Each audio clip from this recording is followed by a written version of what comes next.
بسم اللہ الرحمن الرحیم نحمدہ ونصلی علی رسولہ الکریم والحمد للہ رب العالمین۔ باب تحریم النمیمۃ وہی نقل الکلام بین الناس علی جہت الافساد، چغلی کے حرام ہونے کا بیان، اور وہ نام ہے فساد ڈالنے کی نیت سے ایک کی بات دوسرے کو پہنچانا۔ قال اللہ تعالی حماز مشاء بنمیم، اللہ جل شانہ کا ارشاد ہے طعنہ دینے والا چغلیاں لگاتا پھرتا ہے۔ اس آیت میں اگرچہ مخاطب ولید بن مغیرہ ہے کہ اس کے اندر یہ تمام صفات رذیلہ موجود تھی، اسی طرح ہر وہ آدمی جس میں یہ عیب ہو کہ وہ طعنہ لگائے اور لوگوں کی چغلیاں کرے تو وہ اس وعید میں داخل ہوں گے۔ قال اللہ تعالی ما یلفظ من قول الا لدیہ رقیب عتید، اللہ جل شانہ کا ارشاد ہے آدمی منہ سے کوئی لفظ نہیں نکال پاتا مگر اس کے پاس نگہبان تیار ہے۔ تو اس آیت میں بتایا جا رہا ہے کہ آدمی اپنی زبان کی حفاظت کرے، کیونکہ زبان سے کوئی بات بھی نہیں نکالتا مگر اس کو فرشتے لکھتے ہیں، یعنی اس کو اس کا حساب کتاب دینا پڑے گا۔ تو اس لیے چغل خوری چونکہ زبان ہی سے ہوتی ہے تو زبان کی حفاظت کا حکم فرمایا۔ وعن حذیفہ رضی اللہ عنہ قال قال رسول اللہ صلی اللہ علیہ وسلم لا يدخل الجنۃ نمام، متفق علیہ۔ حضرت حذیفہ رضی اللہ عنہ سے روایت ہے کہ آپ صلی اللہ علیہ وآلہ وسلم نے فرمایا چغل خور جنت میں داخل نہیں ہوگا۔ چغل خوری کہتے ہیں فساد کی نیت سے ایک کی بات دوسرے تک پہنچانا۔ تو اس کے حرام ہونے پر سب علماء کا اتفاق ہے۔ جو چغل خوری حلال سمجھ کر کرے گا تو وہ تو کافر ہو جائے گا اور وہ بھی جنت میں داخل نہیں ہوگا، مگر وہ شخص جو چغل خوری کو حرام ہی سمجھے مگر بشری کمزوری کی وجہ سے کبھی کبھار چغل خوری ہو جائے تو اس پر مرنے سے پہلے توبہ کر لینا ضروری ہے۔ تو اگر اس نے توبہ کر لی تو اللہ معاف فرما دیں گے، اور اگر توبہ نہ کی تو اب اسے سزا ملے گی۔ یا اس کا مطلب یہ ہے کہ چغل خور سابقین اولین جنت میں جانے والوں کے ساتھ جنت میں داخل نہیں ہوگا، ان کے بعد اپنی سزا بھگت کر پھر جنت میں جائے گا۔ وعن ابن عباس رضی اللہ عنہما ان رسول اللہ صلی اللہ علیہ وسلم مر بقبرین فقال انہما يعذبان وما يعذبان في کبیر بلا انہ کبیر اما احدہما فکان یمشی بالنمیمہ واما الآخر فکان لا یستتر من بولی، متفق علیہ۔ وہذا لفظ احدى روایات البخاری۔ قال العلماء معنى وما يعذبان في كبير أي كبير في زعمهما وقيل كبير تركه عليهما۔ حضرت ابن عباس رضی اللہ عنہما سے روایت ہے کہ نبی کریم صلی اللہ علیہ وآلہ وسلم کا دو قبروں کے پاس سے گزر ہوا تو ارشاد فرمایا کہ ان دونوں کو عذاب ہو رہا ہے، اور ان کو یہ عذاب کسی بڑی بات پر نہیں ہو رہا، بڑی ہی بات ہے۔ ان میں سے ایک تو چغلی کرتا تھا، دوسرا پیشاب کی چھینٹوں سے نہیں بچتا تھا۔ یہ بخاری کی روایات میں سے ایک روایت کے الفاظ ہیں۔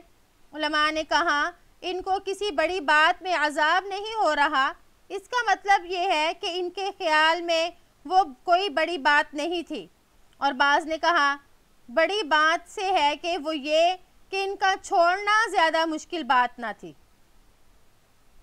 تو اس میں بتایا کہ آپ صلی اللہ علیہ وآلہ وسلم کا گزر دو قبروں کے پاس سے ہوا۔ یہ قبریں جنت البقیع کی تھیں۔ تو آپ صلی اللہ علیہ وآلہ وسلم نے ان کو دیکھ کر فرمایا وما یعذبان فی کبیر، مطلب یہ کہ اس گناہ سے بچنا تو کوئی مشکل کام نہیں تھا، یعنی کوئی بہت بڑی بات نہیں تھی کہ اس سے بچنا بہت مشکل ہو، گراں ہو، تو لیکن وہ ان گناہوں سے بچے نہ، اس لیے وہ عذاب میں مبتلا ہیں۔ اور بعض نے فرمایا کہ اس سے مراد یہ ہے کہ وہ ان کی نظر میں تو بڑا نہیں تھا، لیکن معصیت کے لحاظ سے پیشاب کی چینٹوں سے نہ بچنا اور چغل خوری کرنا یہ کبیرہ گناہ ہے۔ آپ صلی اللہ علیہ وآلہ وسلم نے پھر ان دو لوگوں کے بارے میں یہ فرمایا تھا کہ وہ پیشاب کے چھینٹوں سے نہیں بچتے تھے، اور دوسرا کہ وہ چغل خوری کرتا تھا۔ اب اس پر یہ سوال ہوتا ہے کہ پیشاب کے چھینٹوں کی وجہ سے قبر میں عذاب کیوں دیا جا رہا ہے؟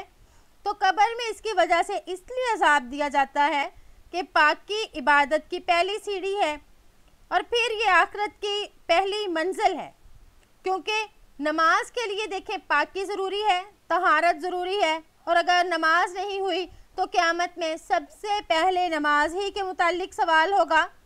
تو اس لیے ترک طہارت کی وجہ سے اس کی نماز نہ درست ہوئی اور اس کو پھر عذاب دیا گیا۔ اور اسی طرح چغل خوری کے ذریعے سے لوگوں میں وہ فساد پھیلاتا ہے، اس لیے شریعت نے اس کو بھی حرام کر دیا۔ نیز اس حدیث سے عذاب قبر کا بھی ثبوت ملتا ہے کہ عذاب قبر برحق ہے۔ وعن ابن مسعود رضی اللہ عنہ ان النبی صلی اللہ علیہ وسلم قال الا انبئکم ما العظہ ہی النمیمۃ القالۃ بین الناس، رواہ مسلم۔ حضرت ابن مسعود رضی اللہ عنہما سے روایت ہے کہ نبی کریم صلی اللہ علیہ وآلہ وسلم نے فرمایا کہ میں تمہیں یہ بتلاؤں کہ عظہ کیا چیز ہے؟ وہ چغلی ہے، لوگوں کے درمیان بات کرنا۔ العظہ بفتح العین مہملہ و اسکان الضاد المعجمہ و بالہاء علی وزن الوجہ و روی العزۃ بکسر العین و فتح الضاد المعجمہ علی وزن العدہ وہی الکذب البہتان علی الروایت الاولی۔ العظ مصدر یقال عظہا ای رماہ بالعصہ۔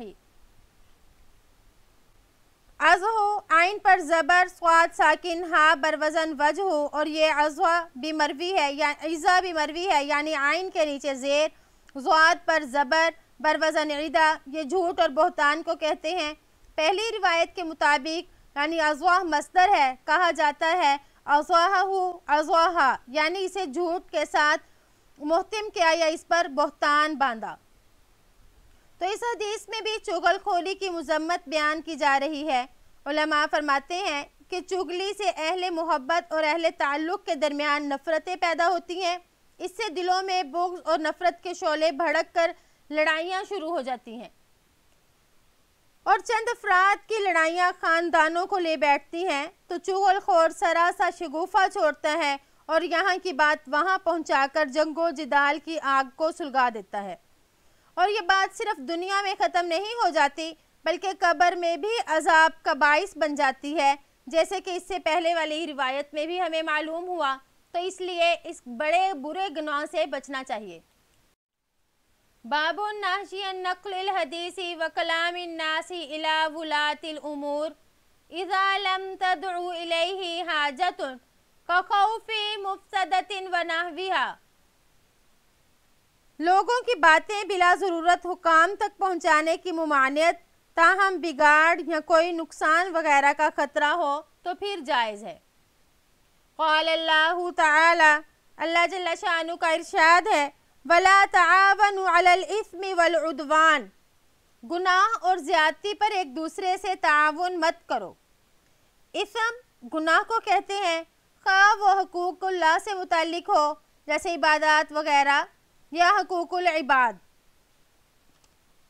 اور عدوان کے معنی حد سے تجاوز کرنا ہے، مراد اس سے ظلم ہے۔ ابن کثیر رحمہ اللہ نے نقل کیا کہ آپ صلی اللہ علیہ وآلہ وسلم نے ارشاد فرمایا، جو شخص کسی ظالم کے ساتھ اس کی مدد کرنے کو چلا تو وہ اسلام سے نکل گیا۔